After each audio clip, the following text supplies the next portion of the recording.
اللهم صل على سيدنا محمد اللهم صل مولاي صل وسلم دائما ابدا على حبيبك خير الخلق كلهم. الحمد لله رب العالمين والصلاة والسلام على سيد الأنبياء والمرسلين اما بعد فاعوذ باللہ من الشیطان الرجیم بسم اللہ الرحمن الرحیم. میٹھے میٹھے اسلامی بھائیو، آب کوثر کتاب کے کلپ نمبر 11 صفحہ نمبر 94 کے ساتھ حاضر ہیں. حدیث نمبر 84. حضرت جابر رضی اللہ تعالی عنہ نے فرمایا کہ حضور نبی کریم صلی اللہ تعالی وسلم ممبر پر جلوہ افروز ہوئے. پہلی سیڑھی پر رونق افروز ہوئے تو فرمایا آمین. یوں ہی دوسری اور تیسری سیڑھی پر آمین کہی. صحابہ کرام رضی اللہ تعالی عنہم نے عرض کیا حضور اس 3 بار آمین کہنے کا کیا سبب ہوا؟ تو فرمایا جب میں پہلی سیڑھی پر چڑھا تو جبریل علیہ السلام حاضر ہوئے اور عرض کیا بدبخت ہوا وہ شخص کہ جس نے رمضان مبارک پایا پھر رمضان مبارک نکل گیا اور وہ بخشا نہ گیا. میں نے کہا آمین. دوسرا بخت وہ شخص ہے جس نے اپنی زندگی میں والدین کو یا ایک کو پایا اور انہوں نے خدمت کے سبب اسے جنت میں نہ پہنچایا، یعنی وہ ان کی خدمت کر کے جنت حاصل نہ کر سکا. میں نے کہا آمین. تیسرا وہ شخص بدبخت ہے جس کے پاس آپ کا ذکر پاک ہوا اور اس نے آپ پر درود پاک نہ پڑھا، تو میں نے کہا آمین. حدیث نمبر 85. القول البدیع صفحہ 147. نزہۃ الناظرین صفحہ 31. ام المؤمنین محبوب رب العالمین صلی اللہ تعالی علیہ وآلہ وسلم ورضی اللہ تعالی عنہا سحری کے وقت کچھ سی رہی تھی تو سوئی گر گئی اور چراغ بجھ گیا. پس اچانک حضور نبی کریم صلی اللہ تعالی علیہ وآلہ وسلم تشریف لے آئے تو آپ کے چہرہ انور کی ضیاء سے سارا گھر روشن ہو گیا حتیٰ کہ سوئی مل گئی. اس پر ام المؤمنین حضرت سیدتنا عائشہ صدیقہ رضی اللہ تعالی عنہا نے عرض کیا حضور آپ کا چہرہ انور کتنا روشن ہے. تو حضور صلی اللہ تعالی علیہ وآلہ وسلم نے فرمایا ویل یعنی ہلاکت ہے اس بندے کے لیے جو مجھے قیامت کے دن نہ دیکھ سکے گا. عرض کیا یا رسول اللہ صلی اللہ تعالی علیہ وسلم وہ کون ہے جو حضور کو نہ دیکھ سکے گا؟ فرمایا وہ بخیل ہے. عرض کی بخیل کون ہے؟ فرمایا جس نے میرا نام مبارک سنا اور مجھ پر درود پاک نہ پڑھا. اللہم صلی وسلم وبارک علی النبی الامی الکریم وعلی آلہ واصحابہ اجمعین. حدیث نمبر 86. القول البدیع صفحہ 148. ایک شخص نے ایک ہرنی شکار کی اور وہ اسے پکڑ کر جا رہا تھا. جب نبی رحمت شفیع امت مرجع خلائق صلی اللہ تعالی علیہ وسلم کے پاس سے گزرا تو اللہ تعالیٰ نے اسے قوت گویائی عطا فرما دی. تو ہرنی نے عرض کیا یا رسول اللہ صلی اللہ تعالی علیہ وآلہ وسلم میرے چھوٹے چھوٹے بچے دودھ پیتے ہیں اور اس وقت وہ بھوکے ہیں، لہٰذا آپ شکاری کو ارشاد فرمائیں کہ وہ مجھے چھوڑ دے، میں بچوں کو دودھ پلا کر واپس آ جاؤں گی. شاہ کونین صلی اللہ تعالی وسلم نے فرمایا اگر تو واپس نہ آئی تو پھر؟ ہرنی نے جواب دیا اگر میں واپس نہ آؤں تو مجھ پر اللہ تعالیٰ کی لعنت ہو، جیسے اس شخص پر لعنت ہوتی ہے جس کے سامنے آپ کا ذکر پاک ہو اور وہ آپ پر درود پاک نہ پڑھے، یا جیسی لعنت اس شخص پر ہوتی ہے جو نماز پڑھے اور پھر دعا نہ مانگے. پھر سرکار دو عالم شفیع اعظم صلی اللہ تعالی وسلم نے اس شکاری کو حکم دیا کہ اسے چھوڑ دے اور میں اس کا ضامن ہوں. اس نے ہرنی کو چھوڑ دیا.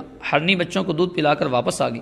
پھر جبریل علیہ السلام بارگاہ نبوت میں حاضر ہو گئے اور عرض کی یا حبیب اللہ صلی اللہ تعالی وسلم اللہ تعالیٰ سلام فرماتا ہے اور یہ ارشاد فرماتا ہے مجھے اپنی عزت اور جلال کی قسم میں آپ کی امت کے ساتھ اس سے بھی زیادہ مہربان ہوں جیسے کہ اس ہرنی کو اپنی اولاد کے ساتھ شفقت ہے، اور میں آپ کی امت کو آپ کی طرف لوٹا دوں گا جیسا کہ یہ ہرنی آپ کی طرف لوٹ کر آئی ہے.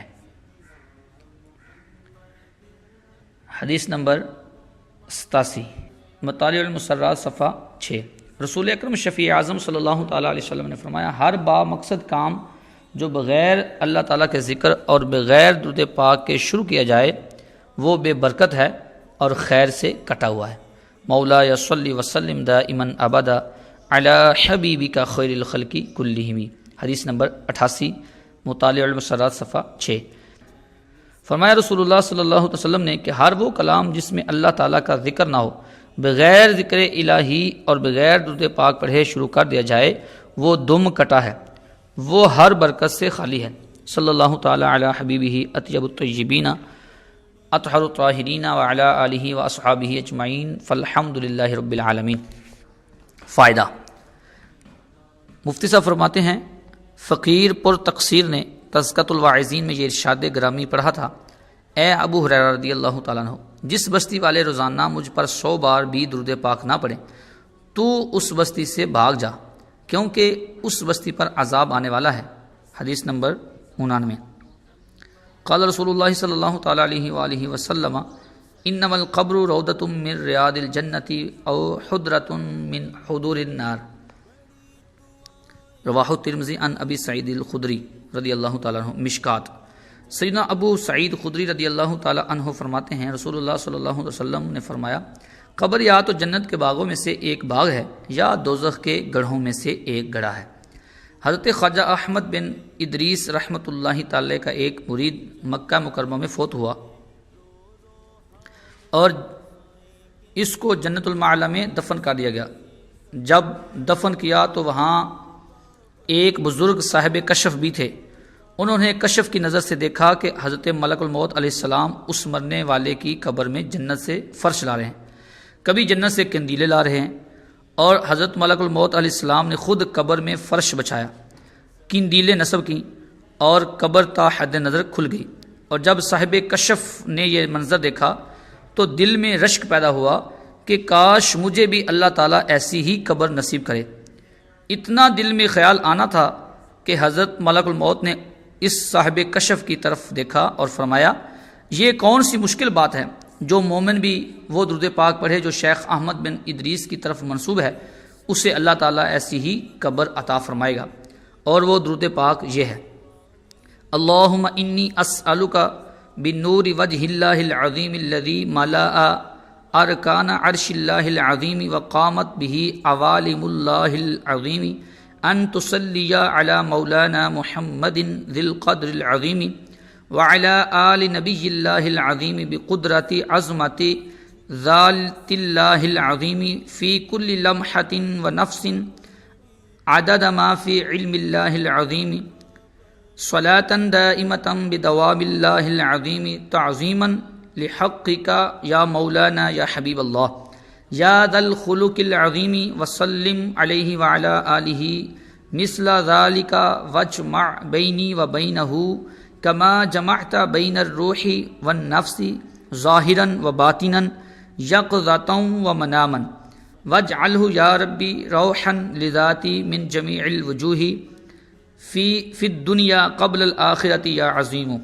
جامع کرامات الاولیاء صفحہ 579 جلد 1۔ نوٹ، اگر کسی کو مندرجہ بالا درود پاک یاد نہ ہو تو وہ جو بھی درود پاک محبت سے پڑھے گا اللہ تعالیٰ اس کو اپنے فضل اور کرم سے مندرجہ بالا انعام عطا کرے گا، کیونکہ جتنے بھی درود پاک بزرگان دین سے مروی ہیں وہ برکت اور عظمت سے خالی نہیں، بلکہ ہر درود پاک پر اللہ تعالیٰ کی طرف سے ان گنت اور بے شمار انعامات ہیں، اور اللہ تعالیٰ ہر اس مومن کو جو اس کے پیارے حبیب صلی اللہ علیہ وسلم کے دامن کے ساتھ وابستہ ہو جائے اسے محروم نہیں کرتا۔ ان اللہ علی کل شیء قدیر وہو حسبنا ونعم الوکیل ولا حول ولا قوة الا باللہ العلی العظیم وصلی اللہ تعالی علی حبیبہ سید العالمین وعلی آلہ واصحابہ اجمعین۔ متفرق، حدیث نمبر 90، دلائل الخیرات کامپوری صفحہ 14، نزہۃ الناظرین صفحہ 31۔ جو شخص کسی پریشانی میں مبتلا ہو اور وہ مجھ پر درود پاک کی کثرت کرے، کیونکہ درود پاک پریشانیوں، دکھوں اور مصیبتوں کو لے جاتا ہے، رزق بڑھاتا ہے اور حاجتیں بار لاتا ہے۔ صلی اللہ تعالی علی حبیبہ سیدنا محمد وعلی آلہ واصحابہ وسلم۔ حدیث نمبر 91، عن عمر بن الخطاب رضی اللہ تعالی عنہ قال ان الدعاء موقوف بین السماء والارض لا يسعد منه شيء حتى تصلي على نبيك صلی اللہ تعالی علیہ وآلہ وسلم، رواہ الترمذی مشکات شریف صفحہ 87۔ سیدنا عمر فاروق اعظم رضی اللہ تعالیٰ نے فرمایا، دعا زمین و آسمان کے درمیان روک دی جاتی ہے جب تک تو حبیب خدا صلی اللہ علیہ وسلم پر درود پاک نہ پڑھے اوپر نہیں جا سکتی۔